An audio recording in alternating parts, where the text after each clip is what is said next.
guys, my name is Meghna. I study in NITK Surat. I'm in second year IT.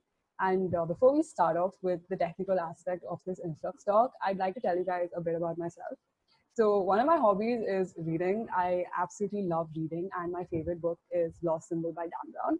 And because of that, a small achievement I'm super proud of is that I binge read the entire Percy Jackson series when I was in sixth grade. Okay, so starting off with an introduction to React.js. So firstly, before I start off with the topic, I'd like to talk about what the front end and backend really is and what is the difference between both of them. Right. So starting off, the front end is the user interface, right? So if you go onto a site and the first thing that you see, like all the colors and the different buttons and the text and the different pictures out there, that's what the front end really is. Now, the backend comprises of the server and the database, right? So the backend does a lot of the behind the scenes work. It mainly takes data from the user and stores it in the database, or it takes data from the database and gives it back to the front end, right? But in this influx talk, we'll mainly be talking about the front end. Right. So why is the front end so important? Why is it that most companies want excellent front end developers? Why do they want to hire such people? So the reason is three important points, right? With in today's world, your online presence makes a huge difference. It kind of tells everyone who you really are.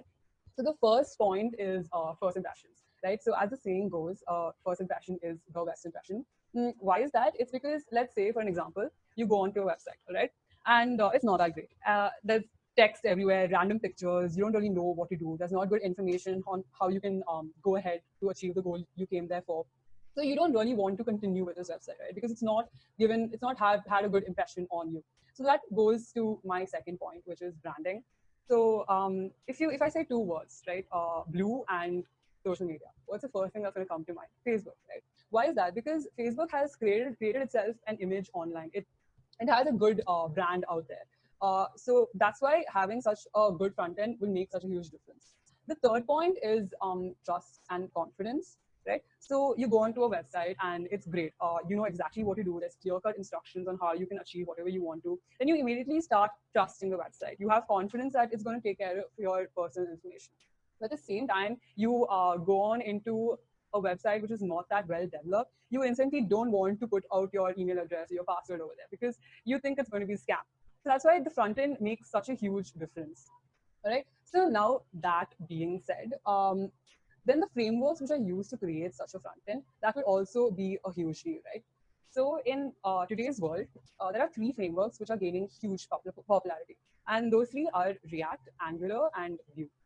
So is there something like you have to use this particular framework because that's the best and that's going to give you optimum results? No, there's nothing like that. It depends on the project you're working on or the project you're developing, right? But that being said, React.js is gaining huge popularity right now, and it's because of three main reasons, all right? So why is React gaining such popularity? Because one, simplicity and flexibility. All right, it's super simple to use and it's extremely flexible. And I'll tell you guys why when we move on to the building blocks of React.js.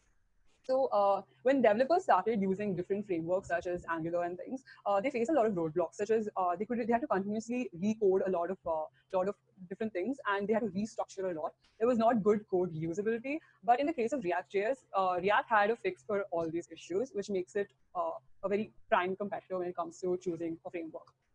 The second one is credibility. So Facebook has developed React.js. So such a big brand behind this framework is also a main factor to why it's becoming so popular.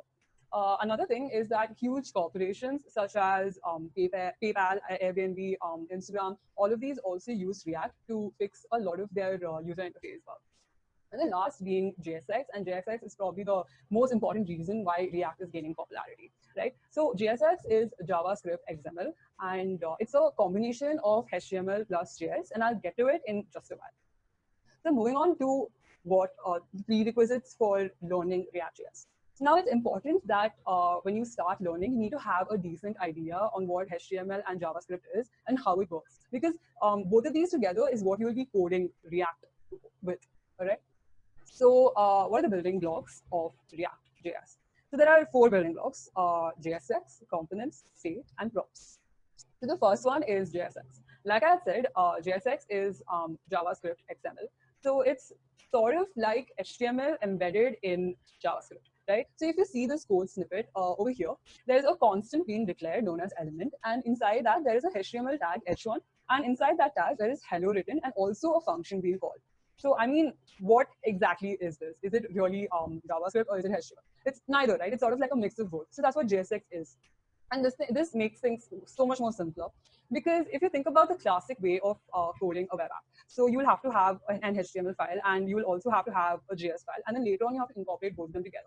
But in the case of JSX, you don't need to do that. You can just start coding all together and just inculcate incorporate HTML files wherever you want. And this is great because you can call functions wherever, you can declare variables wherever, and you can do all of this inside a HTML tag. So when you visualize how your front end should look, you can, instead of separating the functionalities and the styling, you can just start coding all of it all together at once. That's the best part about JSX. And that's why React is so popular, because this contributes to the simplicity of it. Moving on to the next building block, it's components, right? So components is something which revolutionized web dev, and this is a huge reason why React.js is so flexible.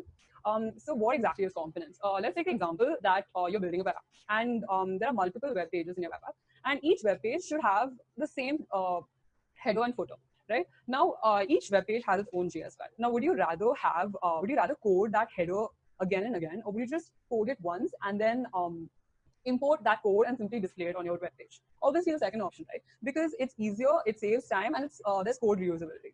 So that's what components pretty much does. It takes up small portions of your code, and you can edit it elsewhere, and you can look at all the intricacies, you can look at all the details and things, and then you can bring it back and display it as the final outcome, with the final outcome, right? So if you look at the code snippet over here, the second one. So over here, what is being declared is there's a component called welcome being declared, right? So this component can be called pretty much anywhere, and it would display hello with a name, which is predefined. So there are different ways of defining a component. It can just be a simple function like the first snippet, just a simple JavaScript function, or it can also be an entire class which is defined. There are multiple functionalities to this, but for a beginner who's just understanding React.js, these two examples are sufficient. Moving on to the third building block, which is props, right? So props is slightly difficult to understand, and it takes huge practice to understand the main functionality of it and how important it really is in React.js.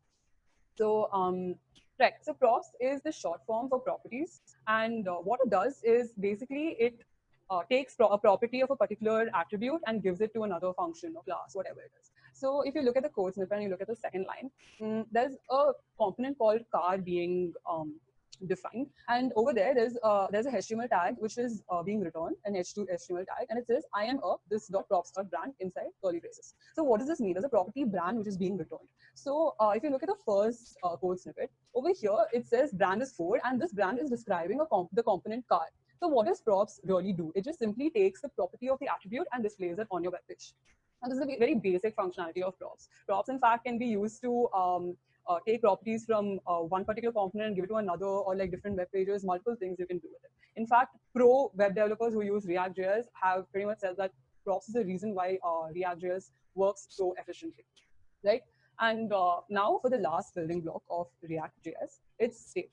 Now, state is pretty much what the name says. It describes the state of a particular variable, right? If you look at the code snippet inside the constructor function and this dot state equal to, there are multiple attributes which are being declared, like brand, model, color, and year. And if you look at this function over here, which says change color, it says this dot set state color to blue. So you can see that in the beginning, color had the state red, but then later on you are changing that state to blue, right? And inside the render function, you are simply displaying all of these attributes, and you're just putting out their state onto the web page. So this is a small functionality of state, which is basically that it just tells you the property of a given variable.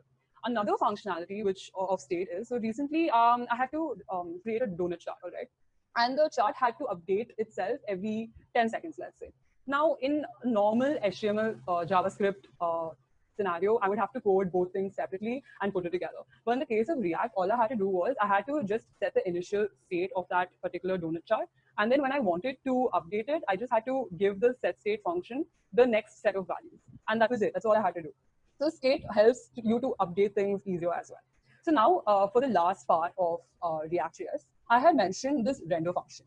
So what render really does is that it just takes up all the React components of what you have coded and it converts it into something your browser can read. So that whatever you have coded is displayed clearly on your web page. So yeah, that is the basic building blocks of React.js. Now, React takes some time to understand and master. All right, so the best thing you can do is keep practicing and keep coding it and keep trying to develop multiple things. There's multiple libraries and it's super flexible. There are great websites out there and there are amazing courses on Coursera and Udemy and things. So it's something all of you should try out.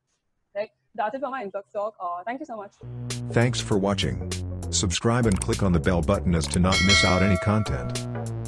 Contact us here.